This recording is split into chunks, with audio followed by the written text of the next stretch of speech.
Good afternoon, morning, or evening, depending on where you're from. My name's Paula Ludwig. I am with the Atlantic Institute.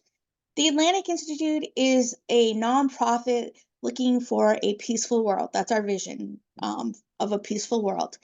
And by hosting cultural classes, um, doing dialogue on education and interfaith, we feel that that really encompasses our part and how we can get there to a peaceful world.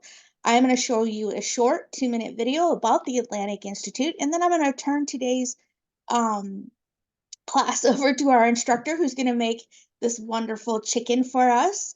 And so let's play that video now.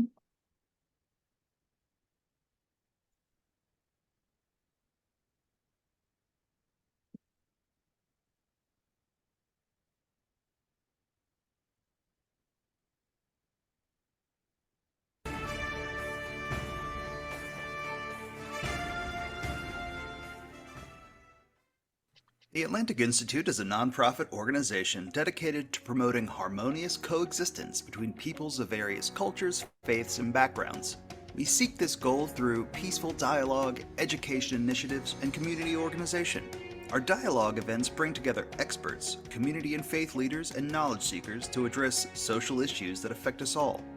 We feel dialogue is the most important element in peaceful coexistence, so we try and maintain several panel discussions, TED Talk events, and book clubs throughout the year. These events touch on social issues, race relations, and cultural understanding and are a mainstay of our programming. The Atlantic Institute's education events are extremely important to our mission of understanding. We want to promote socially forward critical thinking to students of all ages. To that end, we have developed programs that seek to grow the creative spirit of students and help them think about their communities and the world around them. Our Future Leaders of Dialogue event brings together nominated elite students to learn from each other as well as political and business leaders. Our art and essay contest gives students a theme about important societal issues and allows them to create wonderful works of art and writing while steering their minds towards improving their world. We're always seeking ways to educate youths and adults in order to make a peaceful world for all of us. Our community events are designed to transform neighbors into friends and groups of people into a community. By associating with other nonprofits or by our own initiative, we are always trying to discover new avenues to improve our neighborhoods, places of worship, and community centers. We host cooking demonstrations of food from other cultures, work with various nonprofits to help elevate the work of others, and try to find a way to make the lives of those who are disenfranchised or marginalized better. Building a more peaceful world starts in our backyards, so we are dedicated to improving our communities and associations. The Atlantic Institute is always seeking like-minded volunteers and collaborators. If you would like to learn more, find volunteer opportunities, or just want to chat with our staff, please visit our website at www.atlanticinstitutesc.org or follow us on Facebook. We will never run out of fun, educational, peaceful events, so come join us to help make this world a better place full of understanding and unity. Most people have no clue. All right. With that being said, we are also we will also be looking for new hosts, or what I'm doing on the West Coast. We call them independent contractors. I'm going to put my email in the chat, and if anybody's interested in learning about that opportunity, or you know somebody that wants to make a little extra cash every month and would be interested in doing something like this, you can have them email me as well. And then along with that, we have taken our art and essay contest, and now we call it our Atlantic Institute Creativity Contest, because we have art, essays, and short videos. And we used to just do it here in South Carolina, where we started. But this next school year, we are going to do it nationwide. And so we are looking for teachers, principals, students who would be interested in getting information on that contest. It is for middle school and high school students. They can be in private school, public school, charter schools, homeschooled. They have to be in that age range. So like again, I said, I'm going to put my email in the chat here in a little bit. We don't have a recipe for today. But she's going to provide me one, and I hope to get that to you guys later on um, in this week. So, all right. I am now going to turn it over to our instructor, and I will butcher her name, so I'm not going to say it. I'm going to let her do it. I apologize. Replace spotlight. There we go. Hi, everyone. My name is Mayari. I am here in Massachusetts. It's very gloomy outside today. And what is more comforting than chicken parmesan, right? So today I'm just going to walk you through the actual chicken part. And if you hear some whining in the background, that's my dog. He knows when cooking is going on and likes to kind of be in the mix, and I have him blocked off. So if you hear some noise, that's him. So yeah, we're gonna make the chicken parmesan, just the chicken part. I'm gonna walk you through like step by step all the things. So the first thing, if you're gonna make this along with me, you're gonna need your chicken. You're going to need seasonings, salt, black pepper, basil leaves, dry basil leaves, oregano, thyme. You're also gonna need an egg, some flour, and some breadcrumbs. And if you have like a already made Italian seasoning, even better, makes your life easier. So to start, I'm actually gonna take this chicken breast and turn them into chicken cutlets, because when you're making chicken parmesan, what's the most important is that it's not submerged in the oil too long, because it'll get too brown on the outside and then the middle won't be cooked all the way through. So one of the ways to kind of fight that off is to make sure that you have a nice thin piece of meat. So, this can be made with anything. You can do chicken, you can do beef, whatever you want to do. So just to start off as some tips, anytime you're cutting something on a cutting board, you take a wet paper towel and your cutting board and you put it on top.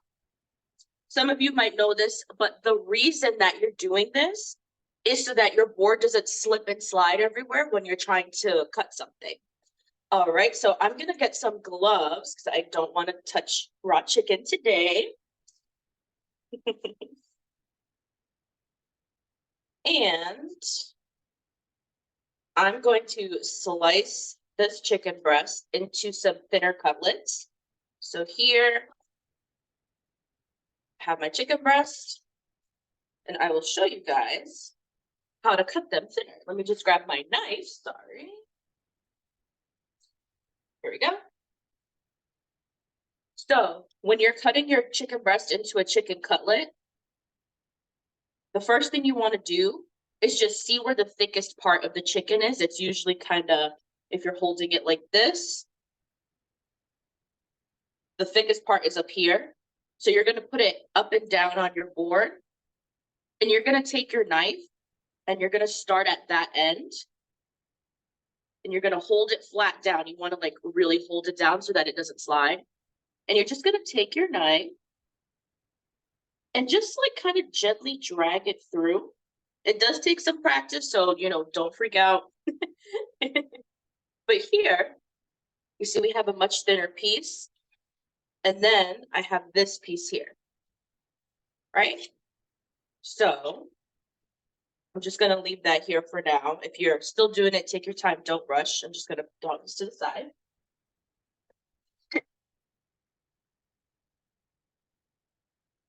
All right. After you have your chicken cutlets ready, the first thing you're gonna do is you're gonna prepare your bathing station. So when you're treating chicken to fry it up, which is essentially what we're doing, you need your egg, you need a flour, and you also need the breadcrumb.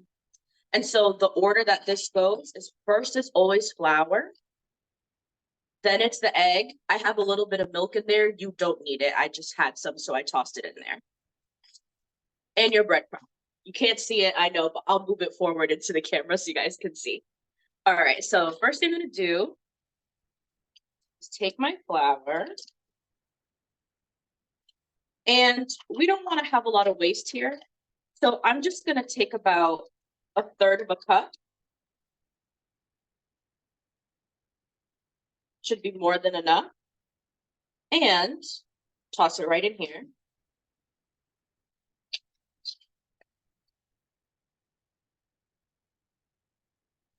Next thing we're gonna do is actually season our flour.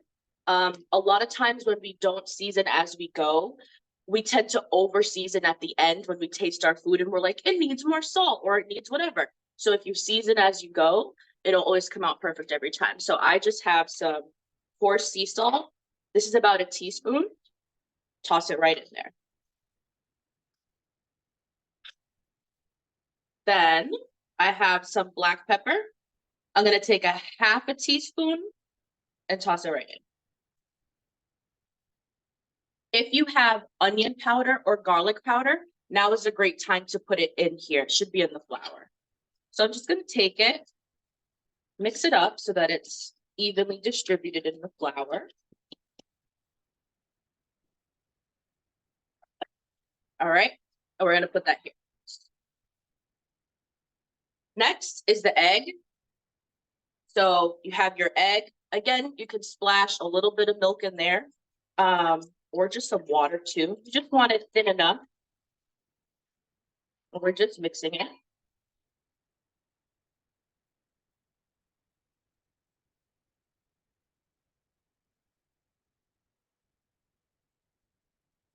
There we go.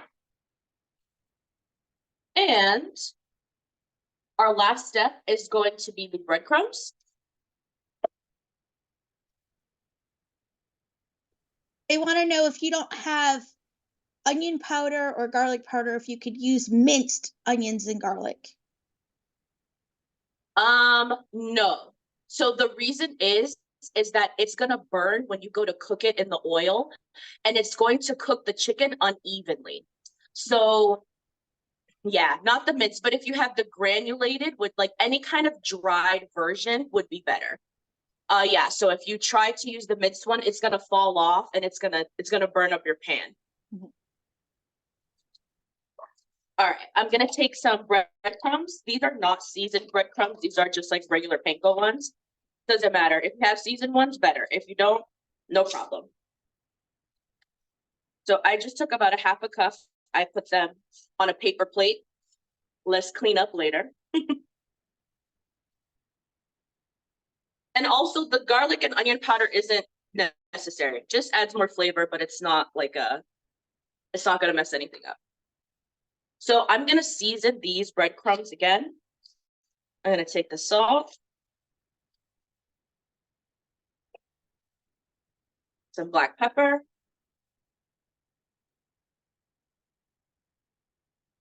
and I have a whole bunch of dried herbs here. So I'm gonna go ahead with some oregano. If you need a measurement, I would say about a half a teaspoon of each one.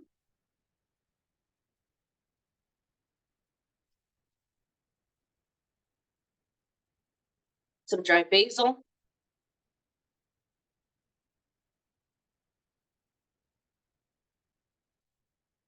And some dried thyme.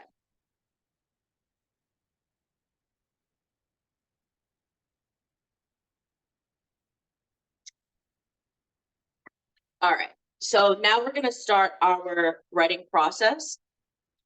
So the first thing that we wanna do has nothing to do with the chicken at all. You actually wanna make sure you have a place to land. So a lot of times when we're in the flow of cooking, we get messed up because we just finished making something and there's nowhere to put it. So what you wanna do is you wanna have another paper plate or regular plate so that after you're done breading, you can put the breaded ones on here, and now you have something to take over to your stovetop with you. I know it might seem like, oh, really? But yeah, sometimes you kind of forget, and you don't want to be going over there with your cutting board or anything because it makes it less flow. All right. All right. So here's our chicken breast. So first, we're coating it in the flour all the way.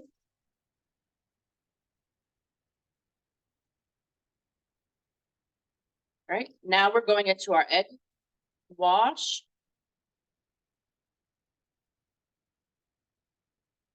And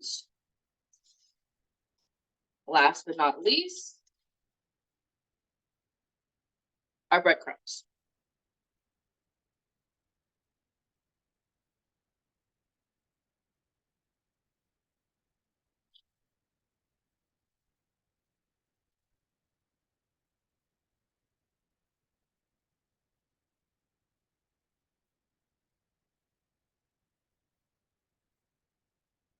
Gorgeous.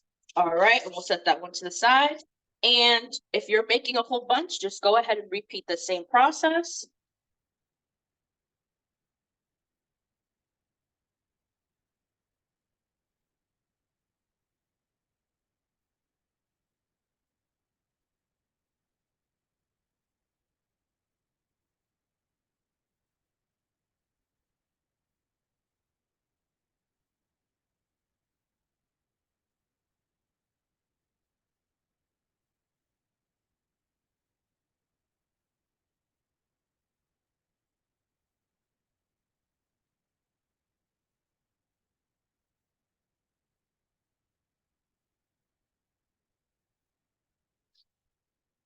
Awesome. Now, if you want, you can always go back in with a little bit of more flour, and the flour will coat the parts that the breadcrumbs just for some reason didn't want to stick to. So I'm doing this because I'm using panko, and panko is a lot larger than the regular standard like Italian breadcrumb. And because of that, there's going to be some missing pieces. So I'm just going right back in again with the flour.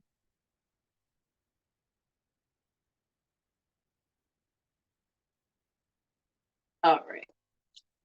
Perfect. I am going to move you guys right over to my stove, and we're going to get our oils together, and I'm just going to move this stuff. So give me 1 second. Gonna pause you, and I'll try to answer any questions in the meantime.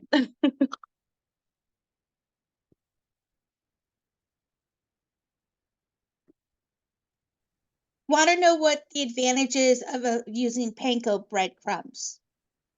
No advantage. It's no advantage at all. Honestly, it's just what I had.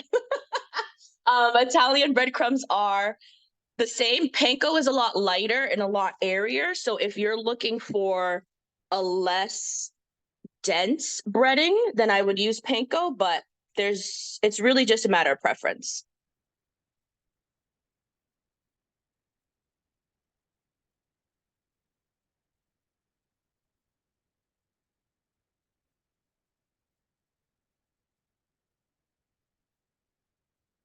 Okay.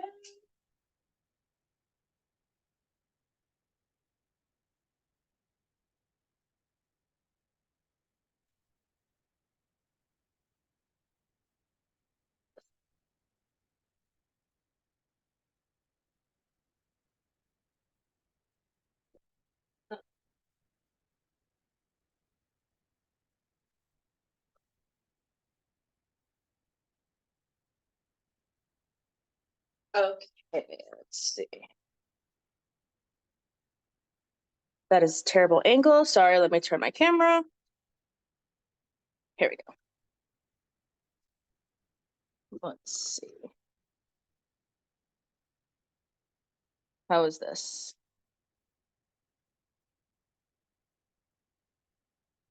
All right, I will do my best to stand back and not be too much in the way.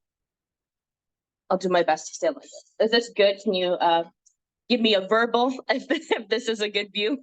Yes, as long Okay. as you're not hugging the stove. Okay, perfect. All right, so for the actual cooking, it is in your best interest to use an aluminum pan, not a non-stick. Non-sticks are perfect for making eggs, not so much for when you're trying to fry something or when you're trying to make a sauce. It just literally does not cook the same. And it's not going to give you the same result. So I'm going to go ahead and turn my heat on to medium. And I'm going to do a little bit of a blend between olive oil and corn oil.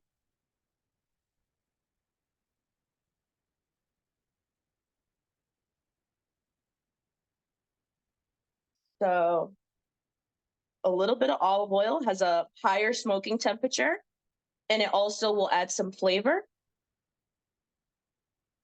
And the corn oil has a lower smoking temperature, so it's going to get hotter faster, and it'll be a harder fry. Sorry about that. There we go.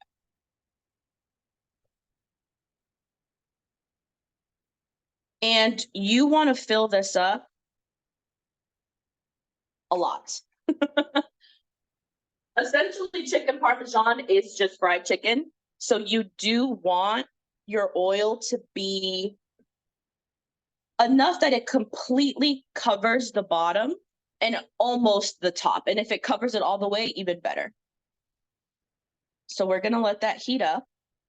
And if you're making this along with me, make sure you have either tongs or a spatula.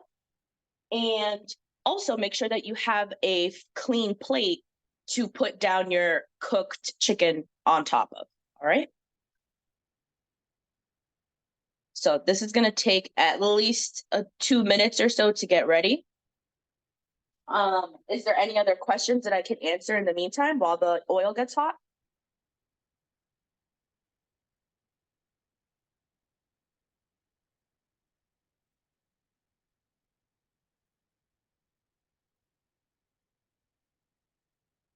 Can you use tights?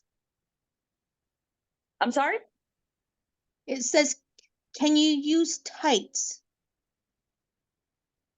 What's that? Like,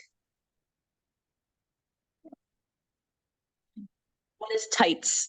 I'm not sure. Maybe that's a typo. Okay. So they want to know if you have social media. I do, yes. On Instagram, it's cooking with Mayari. And then you can see I have like a couple other ones on there. It's all linked on that one. And then the other question is, what is the advantage of preheating the oil? Oh, great question. So if your oil is cold when you begin your cooking process, it's actually just going to soak into the meat and it's not going to cook properly. So that's when you get like really, really greasy fried food. The problem was that the oil was too hot.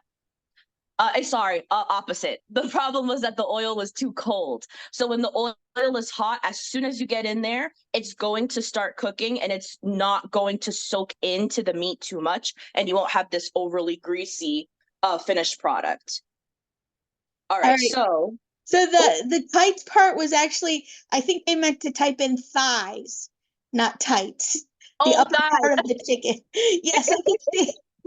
Yeah, so that's just a matter of preference. Like if you prefer eating chicken thigh, you can make chicken thigh Parmesan style. So all you would do is make sure there's no bones or skin, and you can save the bone and skin for any soup that you're making later in the week.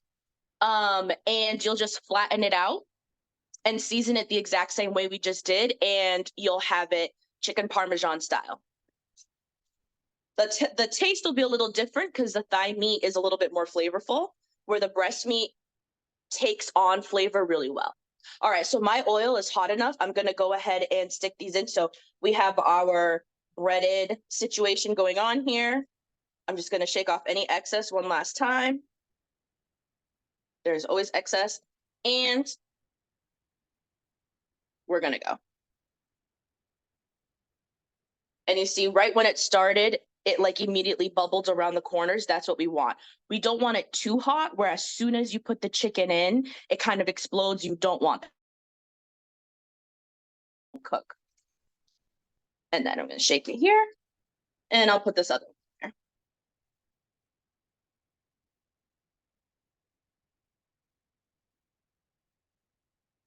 All right.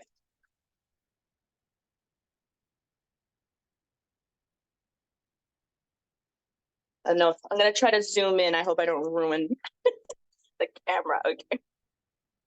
See if you can see a little better.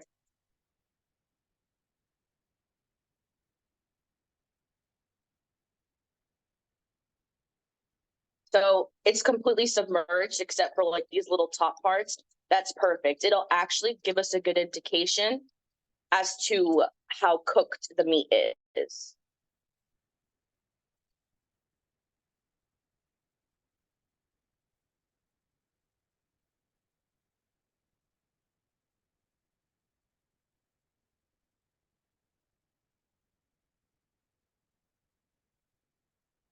I think I actually just saw one of the questions. Can you freeze? Yes, you can freeze. It depends on how your schedule is, but you can freeze them before or after. Doesn't really matter. Ooh, I have some construction going on outside too, so I hope that doesn't interfere. All right, so this is a good fry level. We don't want it any hotter than this.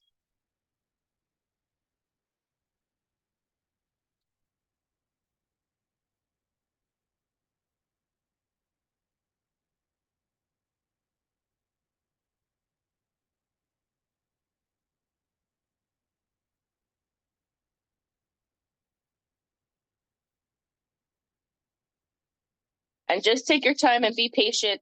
Ideally, you would only want to flip it once. You don't want to flip too many times when you're frying. Usually, if you do that, one side kind of gets more cooked than the other side, and then it's just not as aesthetic.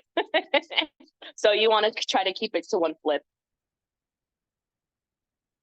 And like I said, if you're making this along and you have some pasta you want to make or something, you could actually get that started, or the sauce, if you want to make it, you can get that started too while this is happening.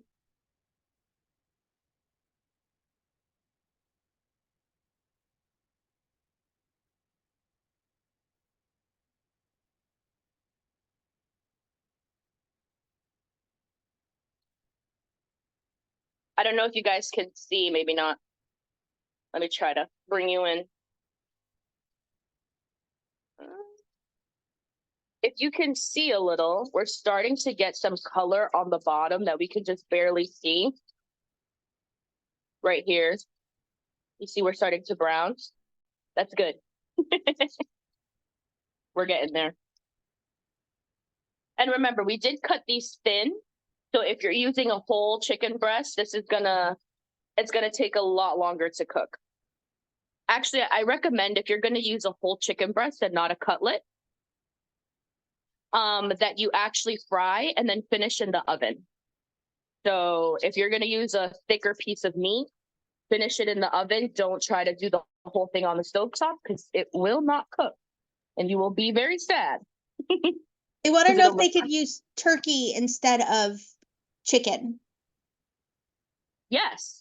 My recommendation, if you're going to use turkey, is to let it marinate at least an hour before in some kind of maybe buttermilk or regular milk in general, just to tenderize the meat a little bit, because turkey needs a lot more time to carry flavor. So if you're going to use turkey breast, I would say go for it.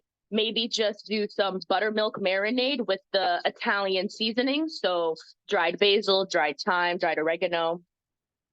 Yeah, it just needs more marinating time.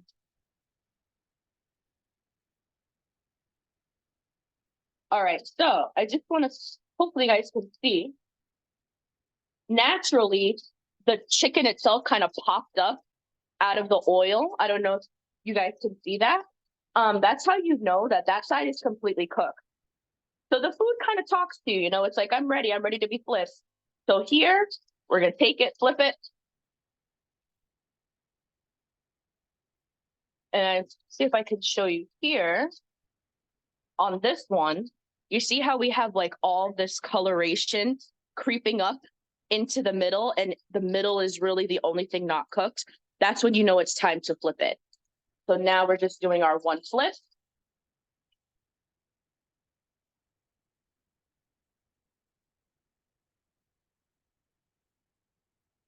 And now it'll take less time on this just flipped side.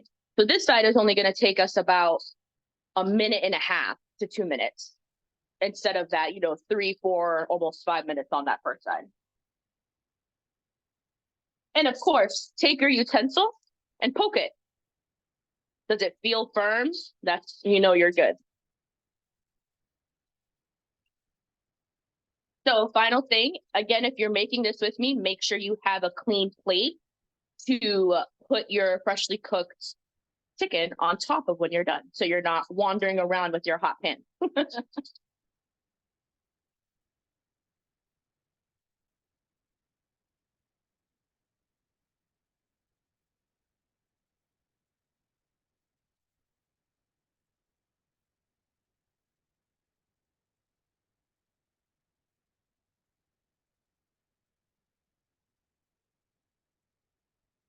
I don't know if you guys can see also in the middle here, there's like a lot of bubbles still coming out.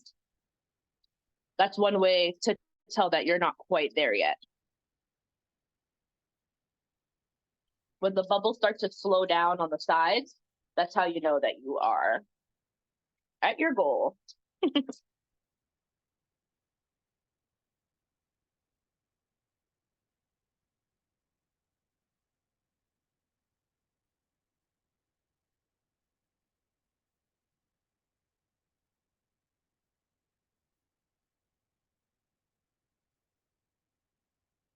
That's looking good. We're gonna pick it up, do a little check. They want the spelling for the Instagram. I'm sorry? They want the spelling for the Instagram. Oh, yeah, so it's cooking, COOKING just the letter W, MAYARI.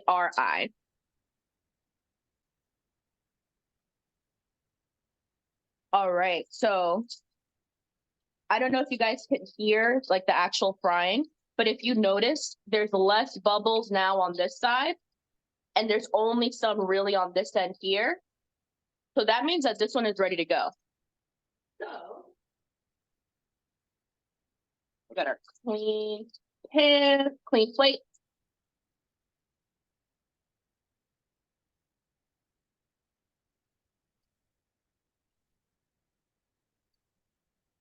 And this one, we're ready to go. If you have paper towels, you can do that. I'm gonna turn off my heat. And really quick, since I think this is a good angle, I'm actually just gonna take Parmesan cheese right now that it's like boiling hot and toss it right on. So I have this. Oh, I walked away. Sorry. I have my chicken here, and this is some grated Parmesan. I actually got this from Wegmans just this morning, and you just want to get that right on there. A lot of times when you order chicken Parmesan at a restaurant, they actually give you mozzarella on top, which is just as tasty. So if you're looking for kind of like that ooey goodness, a little bit of shredded mozzarella with this Parmesan, perfect. And of course, you add your sauce and your pasta, and you're ready to go. I'm just gonna move back over to where we started, and that's pretty much it.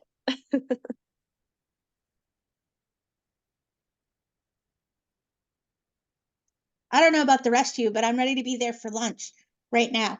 That looked really good. Yeah, Tabitha, you got a little bit further to go than me. I'll have it gone by the time you get there. All right.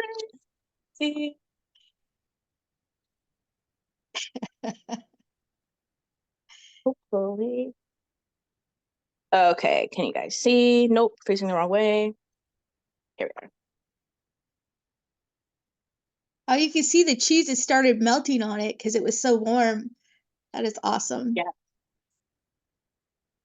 So yeah, that was chicken Parmesan. Really simple.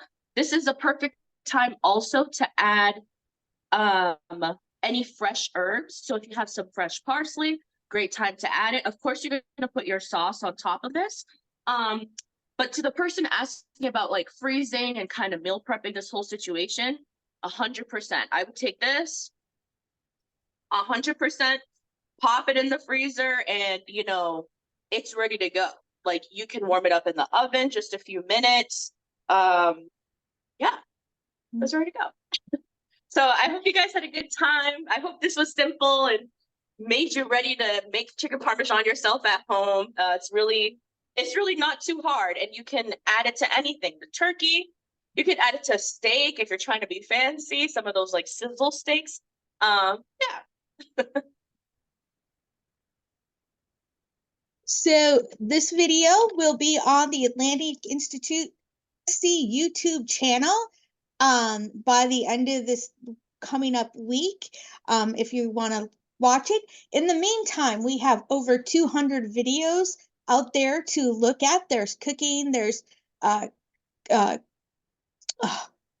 cultural creations, crafts, hobbies, arts, and then we have interfaith and educational programs as well. And my lovely website person does break them up by year. So, like, if you want to see this year's videos, it would be 2024 cuisine of different cultures, and that sort of thing. So you can kind of keep track of where you're at if you go back all the way, because we started this back when COVID hit. Anyways, I want to thank our instructor for today. That looks really good, and thank you very much. Does anybody have any other questions? Yes, we're looking forward to the recipe. If you could get that to me this week, and then I can get it out to the participants. Perfect. Will do. All right. Thank you, guys. You have a great day. I'm going to end recording now. Thanks. Bye, guys.